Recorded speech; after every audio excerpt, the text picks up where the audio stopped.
Hello, good morning dear student. Gayatri Vidya Mandir के YouTube channel पे आपका स्वागत है।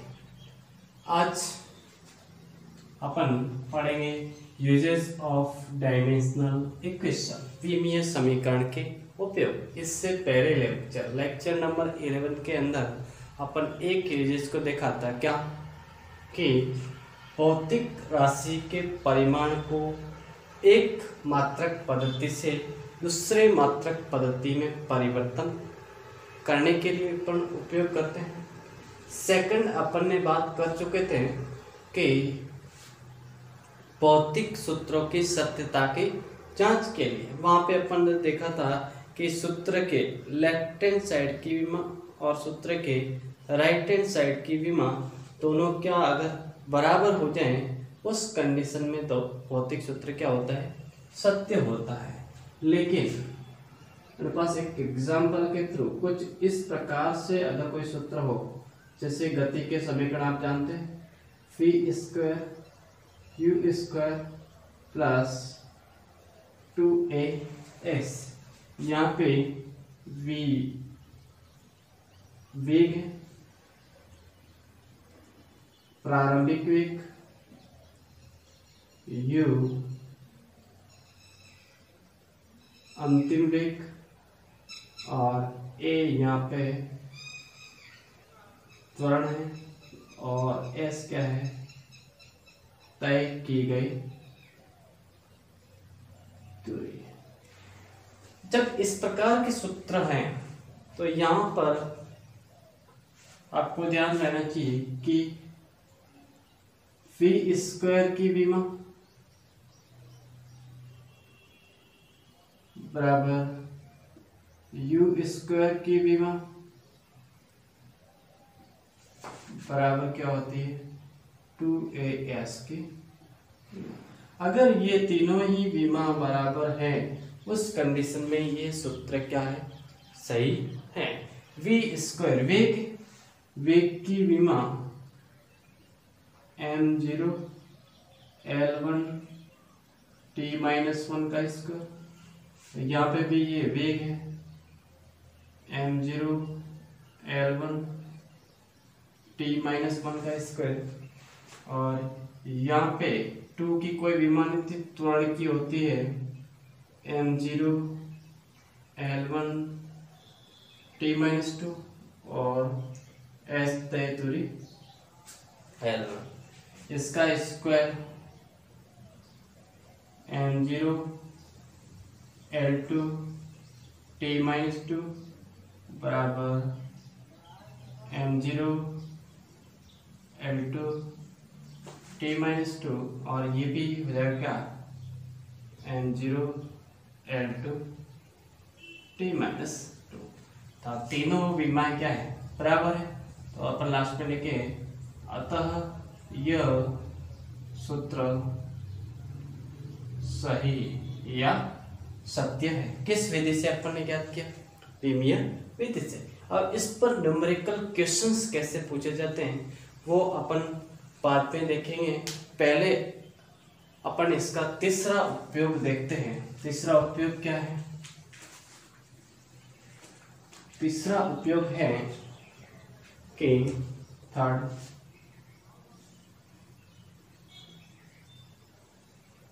भौतिक राशियों के मध्य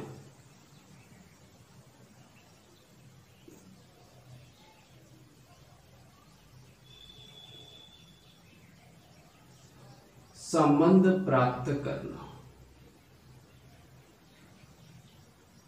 ये किस प्रकार से, जैसे अपना कोई भी सूत्र है, आप चाहते हैं एनर्जी है, स्थितिज ऊर्जा, वो उसके द्रव्यमान पर, गुरुत्वीय त्वरण पर और तल से ऊंचाई पर निर्भर करती है।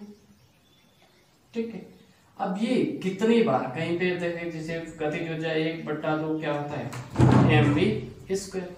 अब v स्क्वायर वाले टर्म्स के अंदर भी अपन को पता रखना है।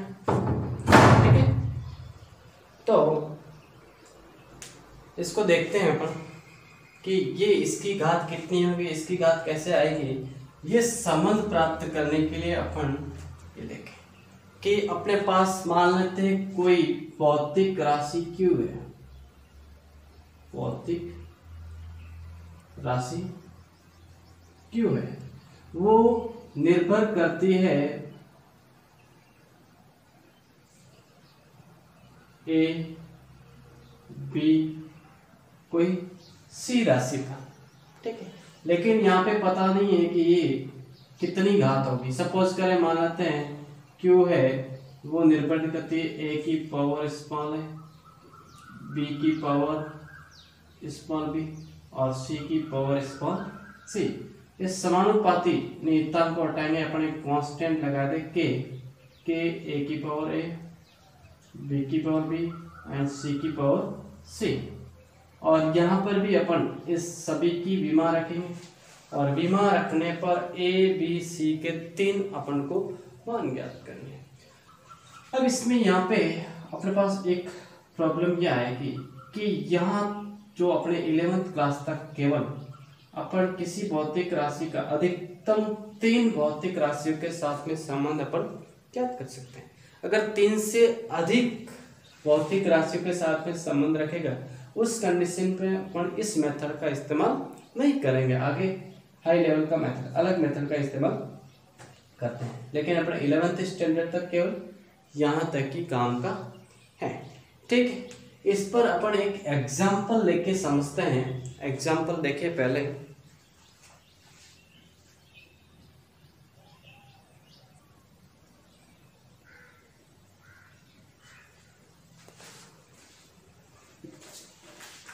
एग्जाम्पल ये है कि जैसे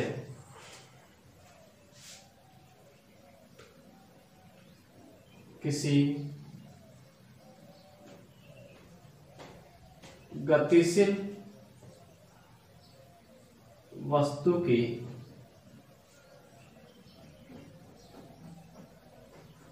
गतिज ऊर्जा E वस्तु के द्रव्यमान m तथा वेग v पर निर्भर करती है।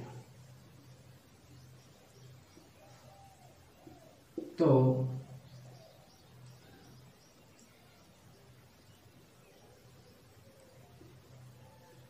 गतिज ऊर्जा का,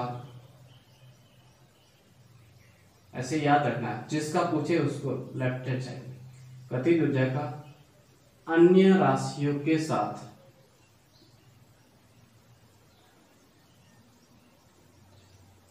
संबंध ज्ञात कीजिए। और संबंध ज्ञात कीजिए किसके साथ में? विमीय विधि से, ठीक। तो यहाँ पे अपन को क्या दे रखा है, पहले दिखाओ गतिज ऊर्जा, तो गतिज ऊर्जा लिख देना, गतिज ऊर्जा E, और इसकी विमा लिख देनी, गतिज ऊर्जा की विमा कहती है m1 L2 T - 2, m1 L2 ऊर्जा है, कार्य। अब द्रव्यमान, द्रव्यमान को आप क्या लिखोगे, m1 L0 T0। फिर अपने पास क्या है, वेग, वेग को अपने पास m0 L1 T-1। अब यहाँ पे क्या कहा है कि E है वो किसका फंक्शन है, मैं कह सकता हूँ द्रव्यमान और वेग पर निर्भर करता है।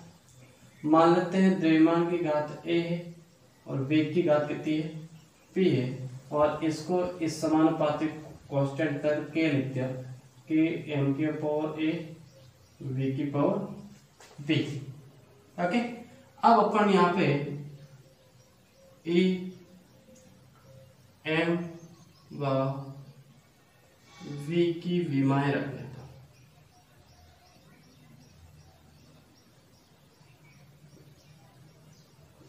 E व m की विमाएं, प्रत्येक जगह अपन इसकी विमा रखते हैं। E की विमा क्या होता है, देखिए A की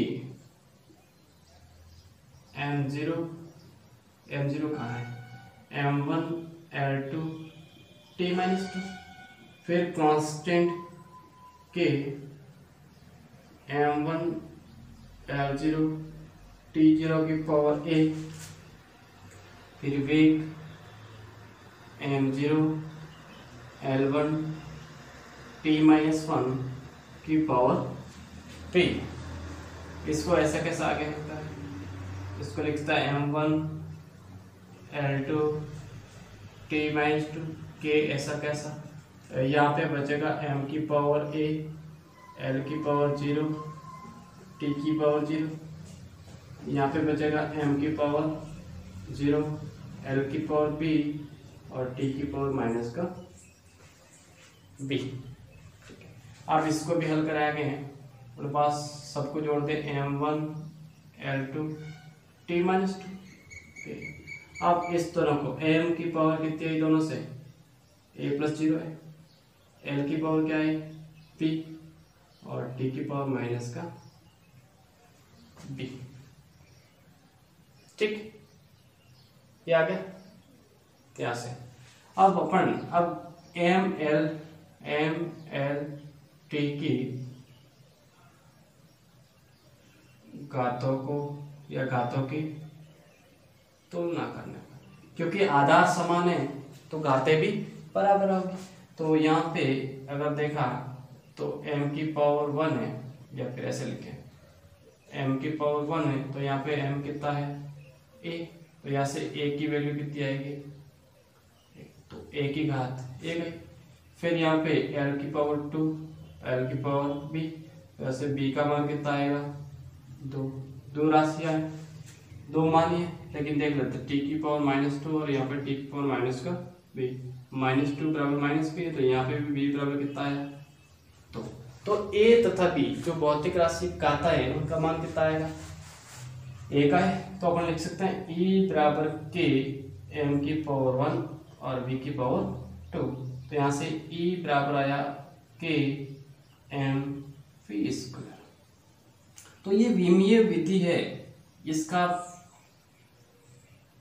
लिमिटेशन क्या है कि इस k का मान क्या होगा इसके बारे में ये नहीं पता था। तो यहाँ से अपन प्रयोग द्वारा देखा जाता है कि प्रयोग द्वारा e की वैल्यू है वो कितनी होता है कि 1/2 mv²। ठीक है, तो इस प्रकार से अपन क्या करना है, पहले देखना है कि किस राशि का कौन सी राशियों के संबंध, किसी एक का पूछा वो नहीं रखें, तो जिसका पूछा है उसको लेफ्ट हैंड साइड में रखो और बाकी वालों की घाते पे आप क्या रखोगे, एक a b c। फिर सबको एक कांस्टेंट मान के सबके अंदर प्रत्येक की विमा याद हो तो प्रत्येक की विमा उसमें रख दो। विमा रखने पर एक mlt इस साइड में आएगा, एक mlt इस साइड में। m की घातों की तुलना करो, l की घातों की तुलना करो, t की घातों की तुलना करो, तो a b c की वैल्यू प्राप्त होती है, जिससे अपन आसानी से याद कर सकते। अब अपने पास यहाँ पे ये तो भौतिक राशि सूत्र के अंदर सत्य है या असत्य है उसका पता लग गया। दूसरा, अगर कुछ इस प्रकार का होता,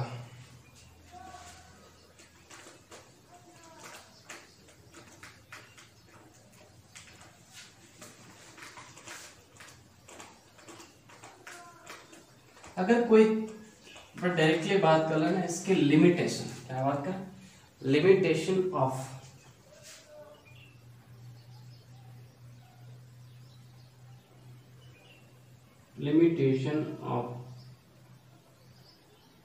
डायमेंशनल इक्वेशन। इसकी पहली ही लिमिटेशन क्या है कि जो किसी भौतिक राशि में या किसी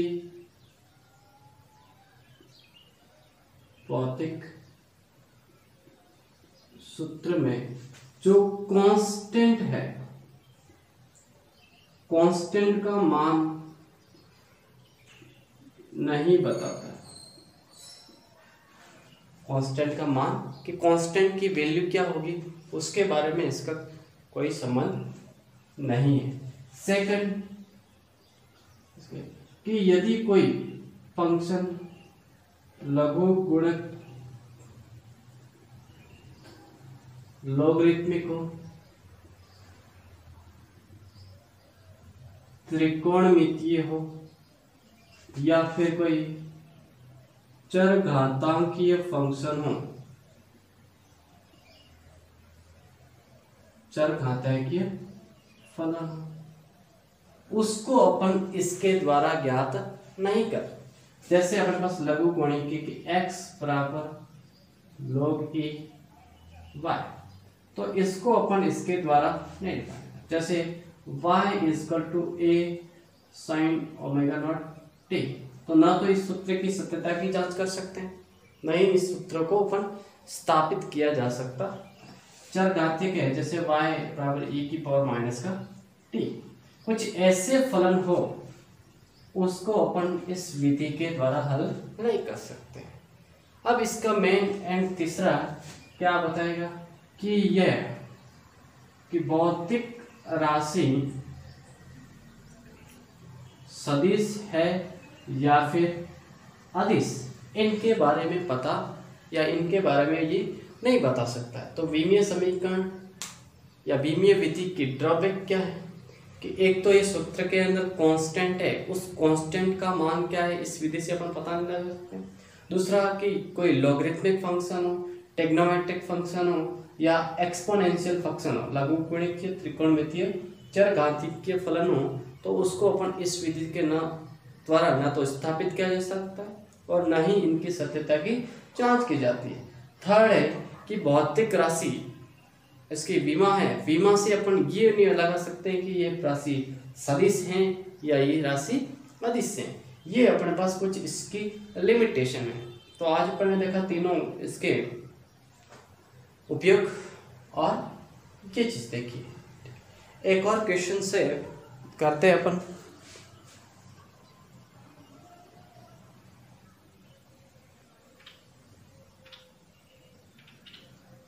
अब देखिए क्वेश्चन है कि दो दृढ़ आधारों के बीच तनी हुई L लंबाई वाली डोरी को कंपन कराने पर उत्पन्न ध्वनि की आवृत्ति, ठीक है, निम्न सूत्र के द्वारा दी जाती है।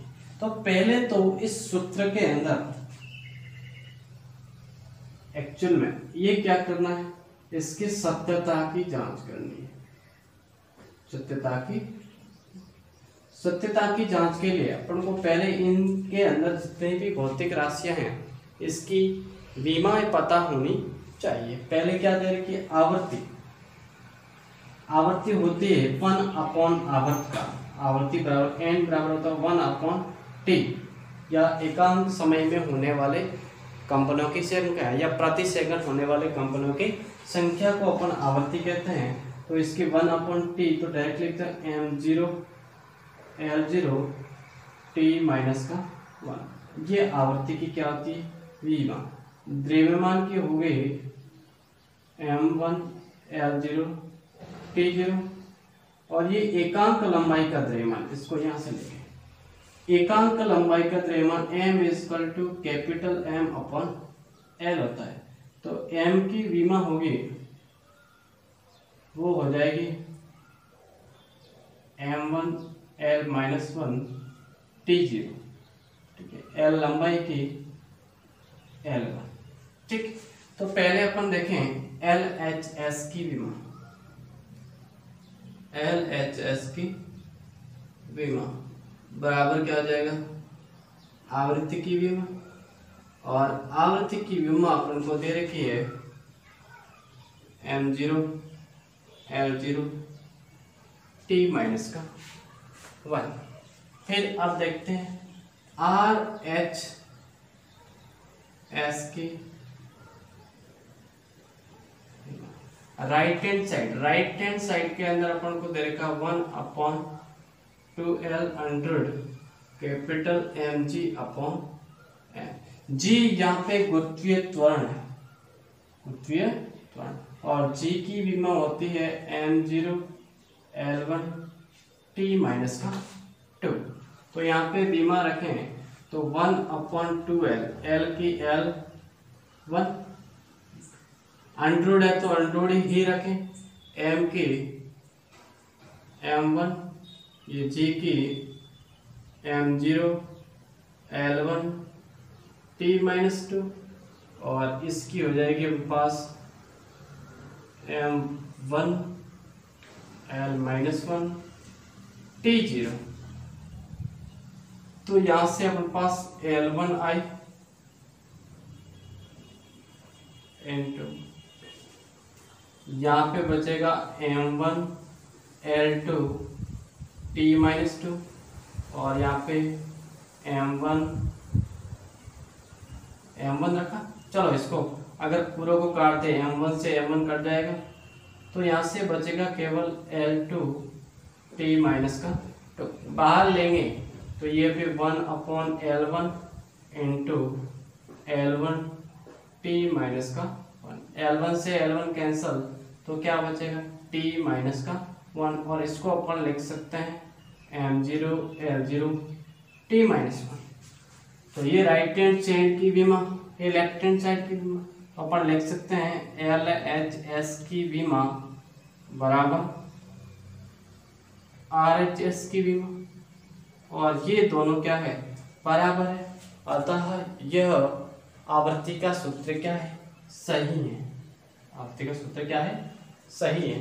तो ऐसे क्वेश्चंस पूछे जाते हैं। अब इससे अपन अधिक लेवल को थोड़ा बड़ा करके अगले लेक्चर के अंदर अपन अच्छे क्वेश्चन करेंगे। अच्छे का मतलब ये भी अच्छे हैं लेकिन ये बेसिक कंसेप्ट पे हैं और अपन बढ़िया क्वेश्चन करने की छोटे छोटे MCQs देखेंगे, बड़े भी क्वेश्चन देखेंगे। ठीक है, तो आज के लिए अपने पास ये लेक्चर इतना ही रहेगा। धन्यवाद। आई होप आपको समझ में आया होगा। Thank you.